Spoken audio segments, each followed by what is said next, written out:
What's up, everyone? Bethesda's E3 2015 conference just ended literally minutes ago.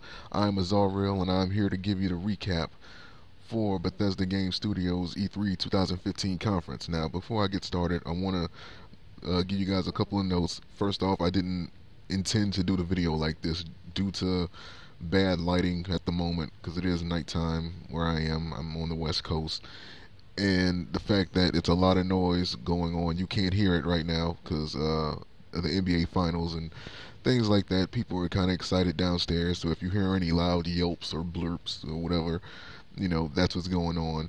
Also, a couple of the names of the people, the vice presidents and the executives for these gaming companies, I didn't necessarily get the chance to write the name down because everything was going so fast and I was typing as fast as I could. I have some notes on the side right here of everything. So at least the majority, like the bulk, it may be like little minuscule details here and there that I wasn't able to catch because things were going so fast. But I typed as fast as I could. I got pretty much the main information that you guys would want to hear about, and we're going to recap it right now in this uh, Bethesda E3 2015 recap. So, getting started, the global VP of Bethesda Software and Marketing, Pete Hines, comes out to welcome all to the Bethesda's first E3 conference. Wow, I completely messed that up. Bethesda's first E3 conference. He starts off talking about Doom and how it originally got started, and that the new Doom that they're making in 2015 is using the Intech 6 engine, whatever that means for whoever knows anything about that. And he then introduces the executive producer of id Software, Mark Stratton. He comes out to speak more about Doom and gave a summary as to how you're playing the role of a character who's been activated on Mars with exactly one purpose, and that is to kill demons, going right back to the original playstyle of the original Doom, where it was just a run and gun style game, and basically they took that element of the first Doom and brought it into today's console generation. And they had a demo, and I was kind of talking about that just now. You wake up on Mars, and first off, the game is in first person, by the way, and you're putting this helmet on, and you start off in this factory, and you hear demonic screams. So the guy who's doing the demo, he just runs right into action. I mean, there's no dialogue in between. It's just jumping straight into it. The straight running gun style game that Doom has been known, it's more of based off instinct rather than thought. And you just blasting away at demons with a shotgun, using punches to beat them to a pulp. There's even like some new skills that they have, which are like finishing moves to the demons after you shoot them or beat them up enough. Then they get like a weakened state where you can break their neck, or you can blow their body to bits, or you can kick them down and like punch their heads off, and it's like little things like that. It was real great actually. And so the guy walks into the next room. He blasts a canister, blows up two demons, opens up another door, and he sees a dead guy with a double barrel shotgun in his hand. So he picks up the double barrel shotgun and he puts it in his arsenal. And now he's able to use the double barrel. He uses it, blows demons to bits and pieces. He continues to run and gun his way deeper into the factory, and he finds an open briefcase with a plasma rifle in it, and he's just shooting crazy, just rapidly shooting away. He enters this other room where there's this hand recognition device. So I don't know what they're calling it, but he takes like this circle scanning device and he puts it on this, I don't know what to call it, like this device that's on a door or like on the wall. In that circle device that he took off his chest, he's scanning that device on the wall, and then he tosses it out in the open, and it creates a hologram of a demon beating up a guy. Literally, just, I don't know if he ate him or if he just mauled him, basically. and the hologram starts to walk in a direction, and the guy is following behind the hologram, and the hologram leads him to is to a corner where the guy that was getting beat up by the demon, he died right there. So what happens was he rips his arm off and puts it on the hand recognition software, and then it opens up the door into the next area. So that right there seems to be like a cool mechanic where it's like you'll be able to replay moments in an area uh, with this hologram software, with this hologram scanning software, to like replay certain things to help you get items that you may need to access other areas. So that looks like a fun mechanic that they added to this Doom. So uh, after that, he moves into the next area, and he sees a guy with a chainsaw in his chest, and so he pulls the chainsaw out of him, and he just goes on a fucking chainsaw massacre and just starts, you know, slicing and grinding and chopping away at the demons and just turn them into mincemeat. And it seems like one of the things that you'll be able to do is pick up weapons and items and, you know, limbs if necessary off of dead soldiers and use them to your benefit. And lastly, what happens is that out of nowhere, this revenant, I believe that's what they're calling this enemy, the revenant. Forgive me if I'm wrong. This is one of those things I was talking about earlier that I didn't catch the name of, little minuscule things, but it's basically like this fleshy skeleton that has like this big twin minigun backpack on, and that's also a jetpack. So out of nowhere, this revenant jumps onto you. He rips off the arm of the guy and rips off body parts and just starts slashing at his helmet, and that ends the demo. And so Mark then goes on to speak about the multiplayer and the stages and modes that the game will have, ranging from death matches, of course, to like freeze tag, etc. During the demo, and during that demo of the multiplayer, they show that you can turn into the Revenant. Again, if that's the name of it, I didn't get the name. Then he goes on to explain how you will be able to build your own game modes and your own maps with this new feature that they're calling Doom Snap Map. And it's your way to create your own modes and stages with, and it goes into like great detail, whether you want it to have light detail or very, very deep detail, or even just moderate detail. It's completely up to you. You can do whatever you want. You can set up items anywhere you want to, have monsters and demons anywhere you want. You know, like, it's literally all up to you.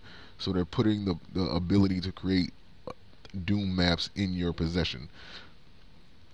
So Mark leaves the stage with a bit more of the single player mode, where you get a glimpse of you literally being in hell. And it's worth noting that you're also able to change weapons at will, and the game kind of slows down while you're doing so. So this could work to your advantage. Say, for example, if you're in the middle of a heated fight and you need to check your surroundings, or maybe need to analyze and need a few minutes to analyze, or like a few seconds to analyze what you're going to do next. Just, you know, change weapons in between, and, you know, you'll be able to take advantage of that in many ways. So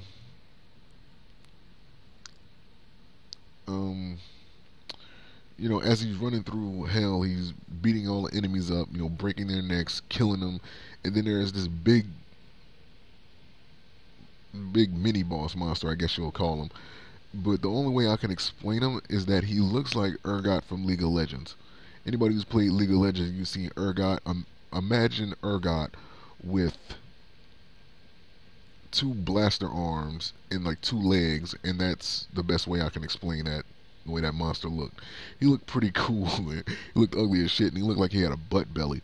Like, I don't even know how to explain that, but yeah, it looks like he had a booty for a belly. And so he killed him by, after he shot him and he weakened him, he walked up to him and he ripped off this. I don't know if it was his heart or if it was like a bomb that was on this like chest piece of armor that the demon had on, and he shoved it down his throat, and then the monster blew up. So I'm assuming it was a bomb. So next thing you know, a bunch of revenants start coming out of everywhere, and he starts blasting at them, and it just turns into like a huge gunfight.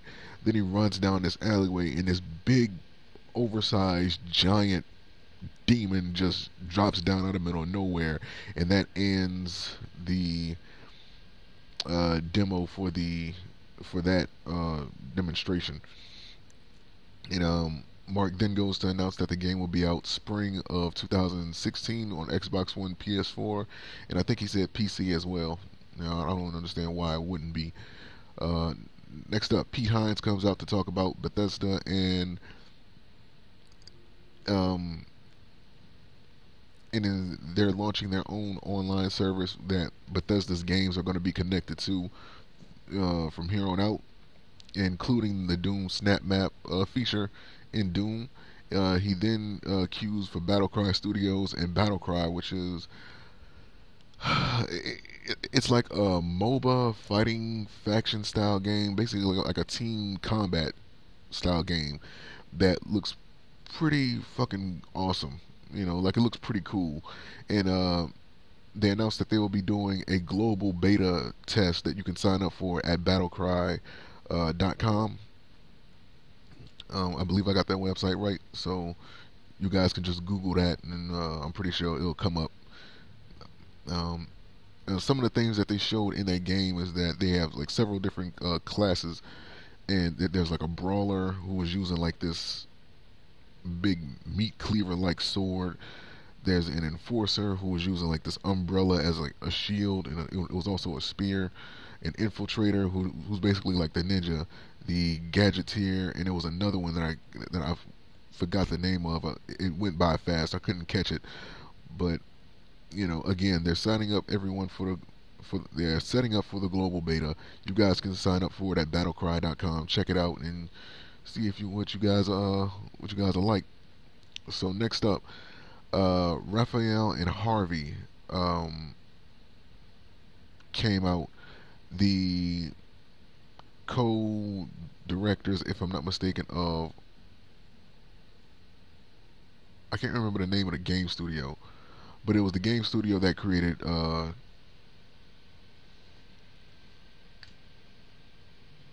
Dishonored. Excuse me. But they came out to thank all the fans that have played Dishonored, and to thank everyone, and then they proceed to play a trailer, and you see this skull-like mass getting drugged underwater, and you see this first-person free running across bridges, and then you end up in this house, which I assume was the woman's that you're doing a first person of. Turns out the woman name is Emily Coleman, and the woman is like, she has like abilities that they showcased in there. He's talking to this guy, and she like raises his hand up. She raises her hand up, and she's able to stop time. And while the guy is trying to run away, she stops time and she fires at him. And you're also fighting these androids in the meantime, and I don't know, like it's just like a bunch of action going on in there. And they didn't explain like the setting and everything that was going on, but again, because of the noise I was hearing downstairs, I couldn't really catch everything. But let me tell you this: the game looks amazing. It was they announced Dishonored 2, which you're able to play as the male character from the first Dishonored, or this new female called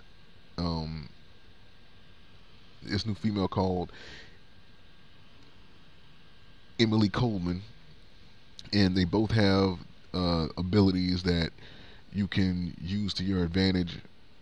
They both have different abilities that you can use to your advantage. They didn't showcase the abilities that the guy had. I'm not sure if they had it in the first Dishonored or not, because I didn't play it, so I can't really tell. But from what she's able to do, she's able to like turn into like a shadowy beast. It seems as if, and she's able to use that ability to almost as like a whip, kind of like a Spider-Man web shooter, and um, she's able to attach to buildings and like pull herself towards them. So that looks like an interesting mechanic that they're adding to this. So but yeah, they did announce that uh, Dishonored 2 is still in the making, and they announced that it'll be coming out for PC, Xbox One, and PlayStation 4. They didn't give a release date for it. Uh, I don't remember hearing a release date for it, but they also announced a definitive edition of Dishonored that will be available this fall. So keep your eyes and ears open for that. They didn't cut to new content for Elder Scrolls. The uh,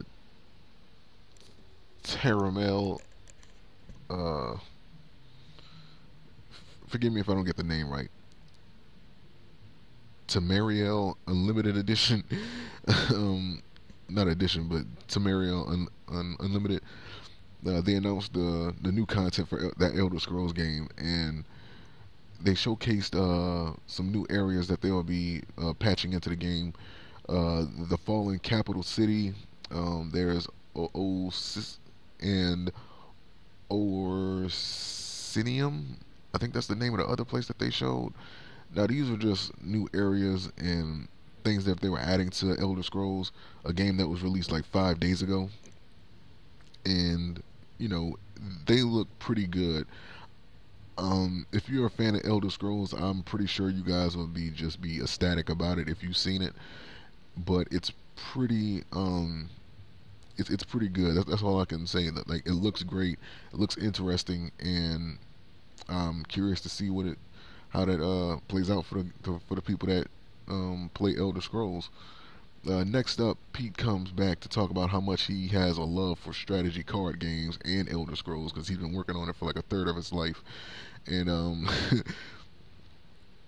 he announces a new strategy card game called Elder Scrolls Legends, and then they play a trailer for it, but they don't show any gameplay as to what the cards look like or anything like that. But it's a strategy card game that's along the lines of like Magic the Gathering, Yu-Gi-Oh. I'm pretty sure it's different than what those actual games are, but it's a strategy card game basically. And he didn't announce. He said the game will be free to play and will be available on PC and iPad, and that was pretty much it for that. He didn't announce exactly when it was going to be available. Um, he said uh, yeah, like he didn't mention it. Mind you, I'm reading off what I typed. I was typing kind of fast, so the words are kind of like jumbled. Um, but then he faked the ending of the presentation, but not without introducing Todd Howard, uh, the game director of Bethesda Game Studios. Todd then goes on to explain how long they have been working on this new Fallout game, and he goes on to explain how much detail they placed into the game, and then it cuts to this video montage of the artwork and designs that were pretty exciting to look at. And the very last image that they shown was a pre-apocalyptic warfare uh, picture of where the setting takes place, where the game starts off, and then the trailer starts playing, and you see, and well, you're looking in the bathroom. You, the main character, you're looking in the bathroom in the mirror with your wife behind you, commentating on your character getting created, and you can even play as that female. So you can play as a male or you can play as a female, and whichever character you leave that screen with, that's the one that you're gonna play as. So, and not only that, but a baby is gonna get generated based off the couple that you make. So I wonder how much that's gonna play into the game. Like, there's a baby being generated based on the couple that you make between a husband and wife, and I don't know. Like, I don't know if that's gonna make any big difference or like I don't know how does that come into play, or I don't know if that's just something interesting that they just threw in there. I don't know, but There's even a robot making, coffee for you, brewed to perfection, as they said in the trailer. This guy from Vault Tech comes and knock on your door, and he offers a deal for a vault in case of um, a nuke warning. And the guy's talking to him, and this is how you increase like your stats, or this is where you get like your default stats, or like you raise up certain stats with the points they give you in the beginning. And and then the guy just slams the door in his face, and it was like a funny moment. And so you go into the baby room, like you're checking on the baby, your wife comes behind you, and then all of a sudden, out of nowhere, the robot calls you into the front room, and you're watching on the news that there's a nuclear warfare being, uh, there was a call for nuclear warfare, and the then there's a scene where everyone's starting to run to their vaults, and like you see everybody running, hurrying up, getting to the vault, trying to run for safety, and then as the nuke just goes off in the background, you're lowered into your vault 111, and then you wake up 2 years later, 200 years later, excuse me, as the only survivor in Vault 111. So apparently everyone else is dead, like your wife, your kid, and basically everyone who was in that vault that you were in, you're the only survivor. So they show a bit of a demo, with didn't really have any like real gameplay. Just a guy, just it was like a montage of clips of the guy just walking around in game, and it was just cutouts of a player being controlled, and he sees the robot servant that he had in his house, and they get into like a little dialogue. He goes off to fix you dinner because he feels like you've been hungry after being in the vault for like 200 years. But he goes off after that little funny scene, and then you see a dog in the distance, and you know you offer him to travel with you, and then they showed in the game that you're able to command the dog to check areas or to go grab things for you, which seems like it's going to be an interesting feature or an interesting mechanic in the game.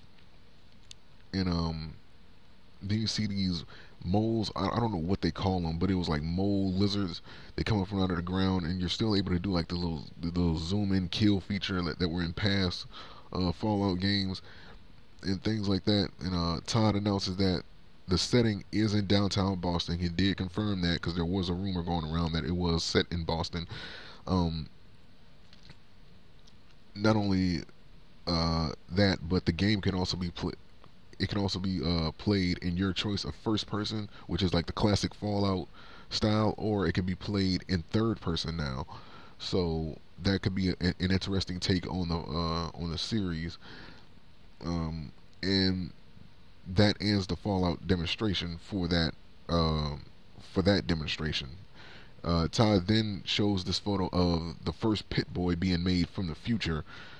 It's like an old time photo, but it's from the future. I don't really get that, but it was basically this guy showing the very first Pit Boy ever being made, and it cuts back to the game about the Pit Boy that you find in this game, in this new Fallout game, and you find it on the arm of a dead guy, and then they show what the Pit Boy is more than just like a status armband where you can view stats and view items and things like that. No, the difference is that you're able to play like mini games on it, and they played like a Fallout version of like Donkey Kong from like the Atari 2600, like literally taking it back to the very first Donkey Kong game. They had a Fallout version of Invaders and a bunch of other mini games that you can play in it as well. And not only that, but they also announced that there will be a Fallout 4 Collector's Edition where you get your very own Pit Boy, and it's literally like the one in the game. Basically, anything that you could do in the video game, with the Pit Boy that's in the video game, you're able to do with this Collector's Edition Pit Boy that you get um, in the Fallout 4 Collector's Edition. And There's a phone app that also you can download on your iPhone or any other iPhone like device, and everything that you're able to do on that Pit-Boy you can do in that app. So if you don't have the Pit-Boy, at least you'll still be able to access all those features and the mini games and things like that. He then speaks on how when Fallout 3 came out, the iPhone was released, and then goes on to explain a new video game exclusively for the phone called Fallout. Uh, uh, it was called Fallout Shelter, which you act as the overseer, and it's the only way I can explain it. It's kind of like Fallout meets Sims, and you're overlooking everyone who's in their vaults, working together, trying to survive in this post-apocalyptic world. And there's different rooms that you can make. There's rooms that you can use to make items and train those survivors and send them off out into the world to collect food and items and you know just random items that you may need to build things and things like that, because you need to train your survivors, because there are raiders that'll be coming to try to steal what you have and break into the vaults and kill your survivors and things like that. Also, another little funny tidbit is that you know it's important to create new survivors or new people in the game, and the best way to do that is the old-fashioned way, by you basically having sex in the game. They showed a clip of this where two people run into a room and a bunch of happy faces just start popping up, and then the woman comes out pregnant, and that's how that happens. And yeah, it's basically like Fallout meets The Sims, or like some other similar games. And you have various rooms that can produce items, and he goes on to mention that you don't need an internet connection for it in order to play the game, and that it is available right now in the App Store. So you guys can download that right now from the App Store. So go check it out, see what it's about. Uh, and if you're a fan of Fallout, then you obviously is gonna. I feel like you're gonna enjoy it. Especially if you're a fan of Fallout or like Sims games or anything of that nature. And he then goes on to into more about Fallout and how you're able to build and craft and rebuild from scrap items that you find, and over time you will have people coming to you in order to trade for some of the best items in the game. You can trade food for generators, things like that you can use to connect to. Generators are especially important. Now, he also mentioned that you don't need to do this in the game, like build forts and houses and things like that, but you can do it. It's just another element to the game, and it's important to have like turrets and generators and that's connected to the turrets, and lights and various things. Basically, build a fort and have like these defenses set up around it, because the raiders and the robbers and people are going to come and try to steal everything that you have while you're gone. And you can build more than one house, and you can have caravans that can carry you in between the houses and forts that you build. So that's to be noted. And he then goes into detail about how nothing goes to waste in this game, and everything can be used to build something useful. So he showed how you're able to build a scope from like several different items using like a globe, like the ones you would see in like a preschool classroom or something, like a toy car, some tape, a wrench, basically like literally anything that you can.